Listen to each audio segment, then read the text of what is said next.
Munir what's app check کر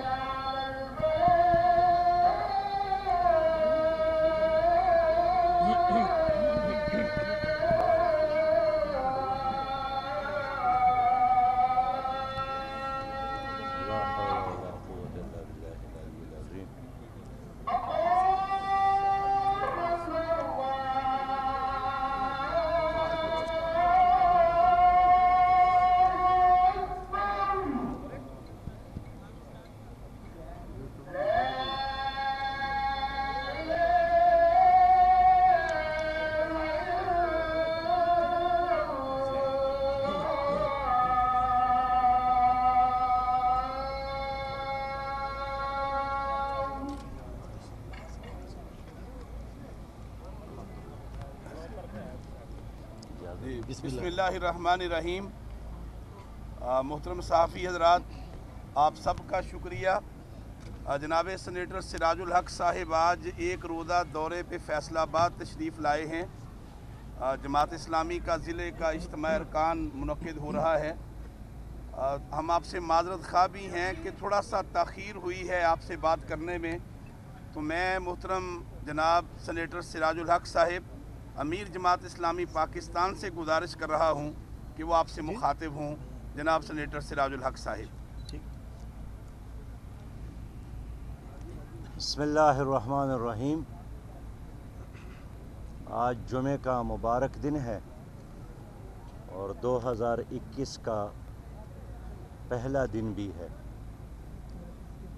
ہماری دعا ہے کہ ہمارا یہ سال پاکستان کے لیے ترقی کا سال ہو، کرونا وائرس اور دوسرے وباؤں سے نجات کا سال ہو، اور قومی اتفاق اور اتحاد کا سال ہو۔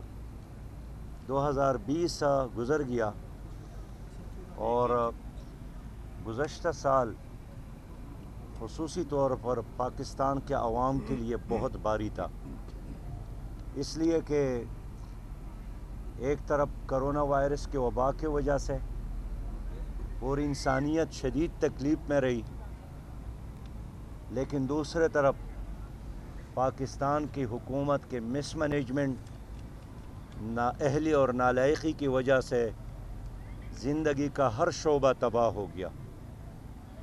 تعلیمی نظام درہم برہم ہو گیا، اور خود حکومت نے گزشتہ بجٹ میں تعلیمی بجٹ میں کٹوتی کی، جس کے وجہ سے کسی صوبے میں کوئی نئی یونیورسٹی نہیں بنی۔ ہائر ایجوکیشن کا فنڈ کم ہونے کی وجہ سے بڑے بڑے پروجیکٹ بند ہو گئے، پی ایچ ڈی اسکالرز بھی بے روزگار ہو گئے، اور ساری دنیا میں کرونا وائرس کے وبا کے دوران بھی تعلیمی ادارے کھلے رہے، لیکن پاکستان میں سب سے آسان کام تعلیمی اداروں کو بند رکھنا ہے، اور اسی طرح ہماری حکومت نے دیدہ و دانستہ طریقے سے نئی نسل کا وقت بھی ضائع کیا، سال بھی ضائع کیا، حال بھی ضائع کیا، اور مستقبل بھی ضائع کیا۔ اس طرح 2020 میں حکومت نے وعدے کیے تھے کہ یہ سال لوگوں کو نوکریاں دینے کا سال ہے، اور کوئی نوجوان بے روزگار نہیں رہے گا۔ وفاقی منسٹر نے بارہا چینل پر بیٹھ کر اعلانات کیے تھے کہ نوکریاں اتنی زیادہ ہوں گی کہ لوگ نہیں ملیں گے، لیکن 2020 میں بدقسمتی ہے کہ 35 لاکھ سے زیادہ لوگ بے روزگار ہو گئے، اور جن کے ساتھ روزگار تھا حکومت نے وہ بھی ان سے چھین لی۔ اور اس کا بڑا ثبوت خود پاکستان کے سب سے بڑے ادارے اسٹیل مل کا ادارہ اسٹیل مل کراچی ہے، جہاں 4500 سے زیادہ لوگ یک جنبش قلم کے ساتھ ملازمت سے فارغ کیے گئے، اور اب وہ چوکوں اور چوراہوں میں احتجاج کر رہے ہیں اور ان کے بچوں کو بھیک مانگنے پر مجبور کیا۔ اور اس طرح 2020 میں بے روزگاری میں اضافہ ہوا۔ 2020 میں صنعتی یونٹس بند ہو گئے، اور جس کے ساتھ تھوڑا بہت پیسہ تھا، حکومت کی غلط معاشی پالیسیوں کی وجہ سے وہ پیسہ لے کر باہر چلے گئے، اور صنعتی مزدور بھی بے روزگار ہو گیا۔ 2020 پاکستان کی زراعت کے لیے ایک تباہ کن سال رہا۔ کاشتکار اور دہقان بہت مشکل سے دوچار ہوا۔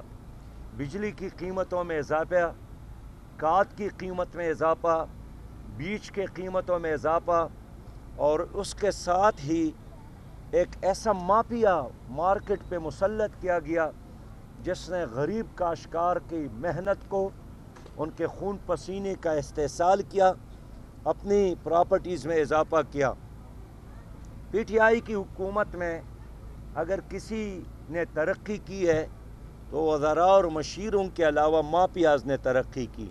لینڈ مافیا، ڈرگ مافیا، اور چینی مافیا، آٹا مافیا، تیل مافیا، اور ان مافیاز نے خود وفاقی حکومت پر بھی قبضہ کیا ہے، صوبائی حکومتوں پہ بھی قبضہ کیا ہے، اور اس حکومت نے یو ٹرن نہیں بلکہ میگا یو ٹرن لے کر تاریخ کی بدترین جھوٹا ہونے کا ثبوت دیا ہے۔ اس کے ساتھ ہی پاکستان کی سیاسی ماحول میں بھی پولرائزیشن میں اضافہ ہوا۔ تعلیمی اداروں میں تعلیم نہیں رہی، ہاسپٹل میں علاج کا انتظام نہیں تھا، اور اسمبلی جس پر قوم کا پیسہ خرچ ہوتا ہے، ایوانوں میں قانون سازی کی بجائے گالی اور گلوچ ہی قوم سنتی رہی، اور عوام کے فائدے کے لیے کوئی قانون سازی نہیں ہوئی۔ ان حالات میں جماعت اسلامی نے عوام کی نمائندگی کی، اور ملک میں مہنگائی، بے روزگاری، لوڈ شیڈنگ، مافیاز کی حکومت کے خلاف ہم نے احتجاجی مہم شروع کی ہے، اور خیبر پختونخوا میں بھی جلسے جاری ہیں۔ پہلا جلسہ ہم نے گجرانوالہ میں کیا، اور اگلا جلسہ ہمارا سرگودا میں ہے، اور اس کے بعد فیصل آباد میں ہوگا، اور اس طرح انشاءاللہ ہماری یہ احتجاجی مہم اس ظلم کے نظام کے خاتمے تک جاری رہے گی۔ میں اپنے قوم سے عرض یہ کرنا چاہتا ہوں کہ گزشتہ عرصے میں پیپل پارٹی کو، مسلم لیگ کو، پرویز مشرف اور جرنیلوں کی حکومتوں کو آپ لوگوں نے دیکھا ہے۔